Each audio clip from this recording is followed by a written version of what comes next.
What's going on, guys? Welcome back to the Goodol'boys YouTube channel. So lately you guys saw we have this L245DT. We'll just cut to the chase. I want to show you guys what's inside an injector on one of these. I'm having some issues with the first cylinder on the engine here. You can see we have the injector out.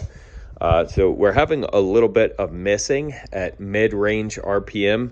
So we're kind of investigating what's going on. So couple things that I've noticed, like I said, it only misses at about mid-range RPM after it's warmed up. As I was diagnosing this, what I did was I cracked each injector line individually to see how much of a difference it made. And keep in mind, this is while the tractor is running. So for example, I'd come to this first one, I'd open it up, I'd listen to see if there's a difference in the way the engine is running, then I would close it back down. And I've done that for all three injectors. And what happens is, since this injector was missing, when I loosened up the line that goes to this injector, there wasn't much of a difference. Whereas on these other two injectors, you can hear a big difference when you loosen the line up, because obviously then the injector is not firing because it doesn't have fuel. So long story short, that's how I diagnosed that this is the piston that has the issue, or I guess I should say this is the cylinder that's misfiring. So anyways, I want to show you guys what's inside this injector. This is partly for me and also for you guys on YouTube. I know there's not too many technical videos on these L245DT tractors. By the way, this engine I believe is the D1101. The D1101 is the engine that should be in this tractor, unless somebody has swapped this engine out for something else, which I don't imagine they have. Engine model, here we go, DH1101-A. Anyways, that's what I have in my tractor according to this tag. Now keep in mind, this tag is on the transmission tunnel there. So again, somebody could have changed the engine out, although I doubt it, but you always got to keep that kind of stuff in mind.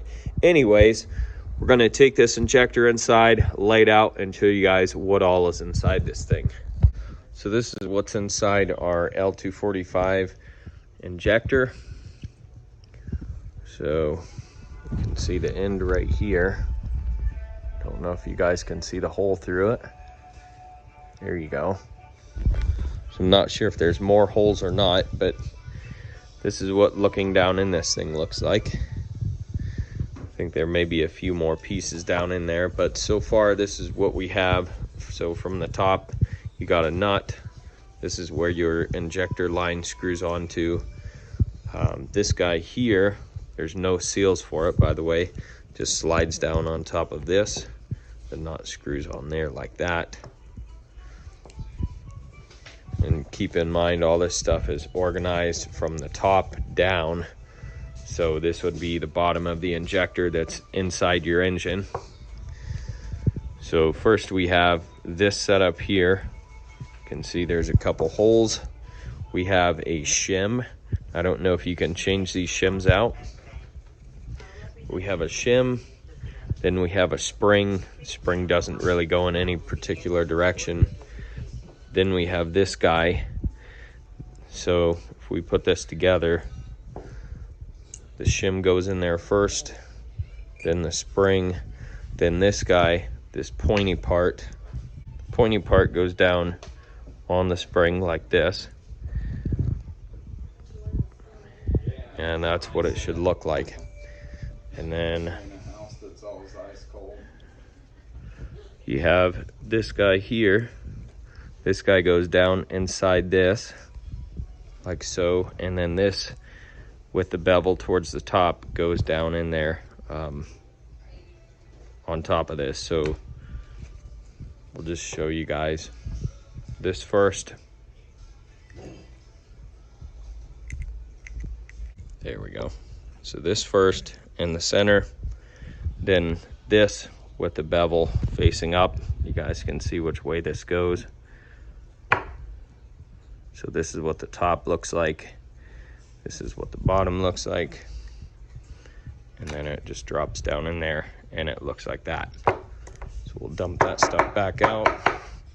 Like I said, I think there may be another part still down in there That's kind of what that part looks like. And it may even be pressed in there. I'm not really sure, but this is what your injector looks like. The copper washer, of course, is right here.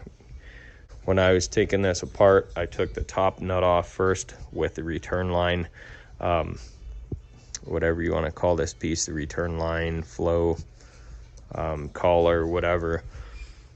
Then I cracked this piece loose. So this unscrewed, pulled up out of there. It exposed all of these pieces. And then I went ahead and removed the main body of the injector. So if I can remember, I believe this was a 17, this was a 24 millimeter, and then this is a 27 millimeter. So we've gone ahead, got our injector port cleaned out. So you can see it looks pretty good. The shiny circle way down in there, that's where the copper washer seats for sealing the injector itself for the compression of the engine. And out here we have the injector all cleaned up. It's a little bit windy, so you have to bear with me, but everything looks to be in pretty decent shape. So we're going to throw this thing back together and see if we can get this thing to stop misfiring. Alrighty guys, so we've gone ahead, cleaned the injector, reinstalled everything, bled the whole system. I've also put all new fuel lines all the way around. We did have a small leak here. Not sure if I showed you guys that in the video, but we have brand new return lines. We have brand new feed lines here. Of course, you guys already saw we put a brand new filter on there, as mentioned before. So I've gone ahead and ran this thing a little bit. It seems like the issue's fixed. Kind of find it very hard to believe that it truly is fixed, because there really was nothing that I could see inside the injector that was dirty, or you know, I couldn't see anything that was wrong with the injector either. So somehow cleaning the injector and putting new fuel lines on has seemed to alleviate or fix the problem for now. Like I said, I'm not holding my breath. All right guys, a little bit of an update on the Kubota tractor. I've gone ahead and ran this thing. I've got it nice and hot. Even the transmission is a little bit lukewarm. So I've tested it out really good. After the injector cleaning, high pressure line cleaning, put all new fuel lines on it all the way around, the feed lines and all the return lines. The tractor is running a whole lot better. It's not hardly missing at all. It is missing just a teensy tiny itty bitty little bit, but it's like almost not even noticeable. That's how little it's missing. So in other words, it's more or less fixed. On down the road, we may need to put an injector in there, but that's, you know, way down the road probably. For now, it seemed like it's fixed. I got it real nice and hot. Ran it pretty good. The radiator's nice and hot. You can see all the pressure in the line there. I can barely squeeze it, and then transmission's even warm. So it got a good test today, and the miss did not come back, so it's looking like we're fixed. So a couple things here that I did want to just kind of log or show you guys and myself for reference later on.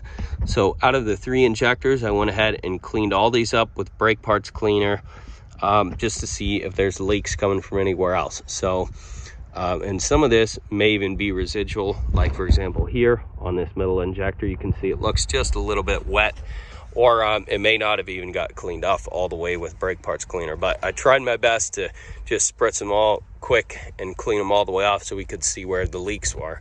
So first of all, we'll start down here at the injection pump. The first cylinder we have seems like maybe a little bit teeny tiny bit of a leak, so I may just have to tighten a few of these up. Same here is what it looks like.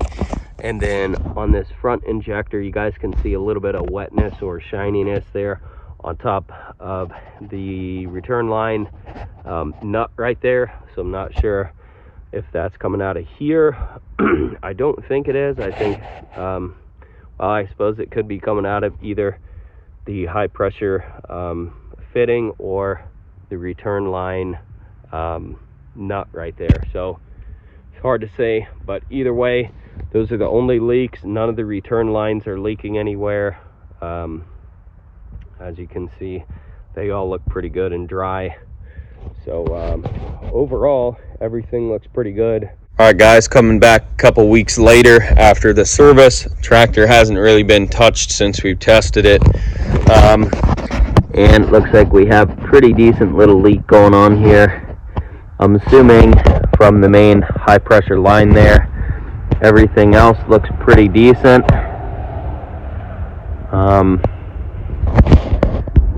Not getting too many leaks from anywhere else really. So I'm assuming we're just going to have to tighten this line up. So that's what we're going to do. But just thought I'd add this into the video here. Alrighty guys, so that's going to be the end of the video for probably most of you guys. Don't forget to rate, comment, and subscribe. I had a small list of background information I wanted to go over with you guys. So like I said, most of you probably came here just to see what's inside the injector. But for the other half of you guys that have an issue that are trying to figure out what's going on with your tractor, I just wanted to kind of fill you in on some of these details that I thought were, somewhat notable for my tractor. And, also some of this information isn't particularly going to be useful to you guys. Some of it's just for me. So I'm just kind of logging the full story here and the full background of the tractor. So that way in the future, when I go to diagnose it, I've got kind of like a bit of a jump start on what the next issue might be if something else comes up on down the road.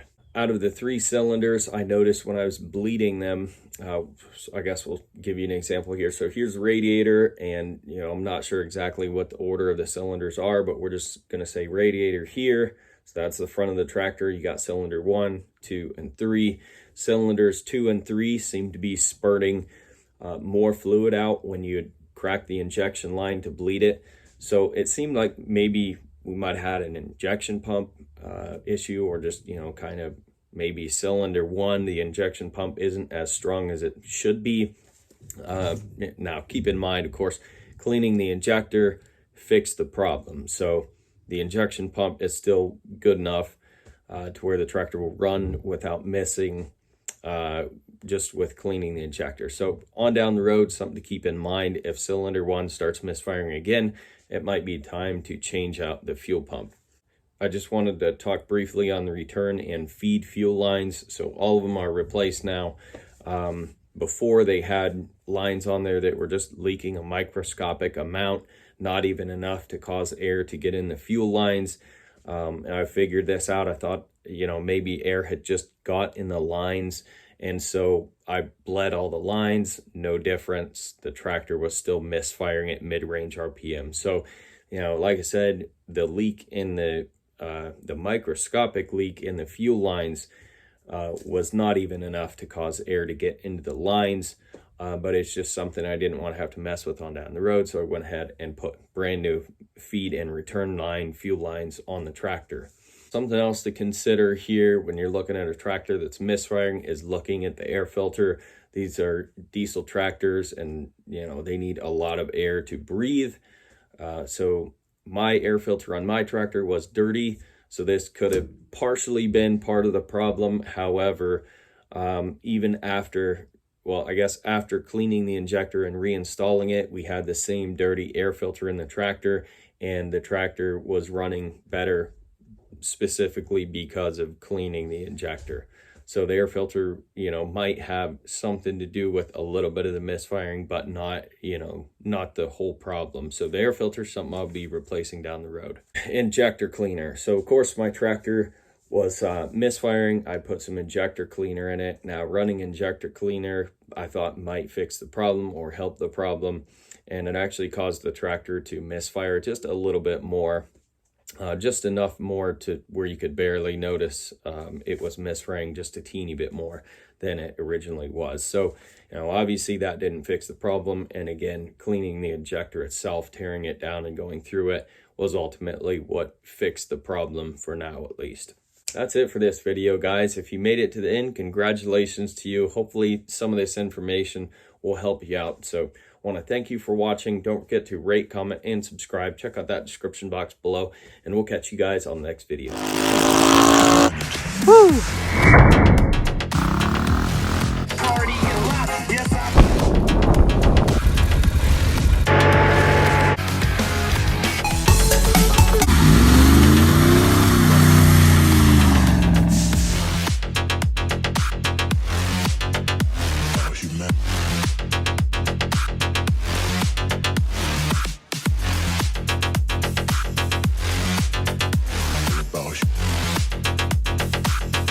all about humanity.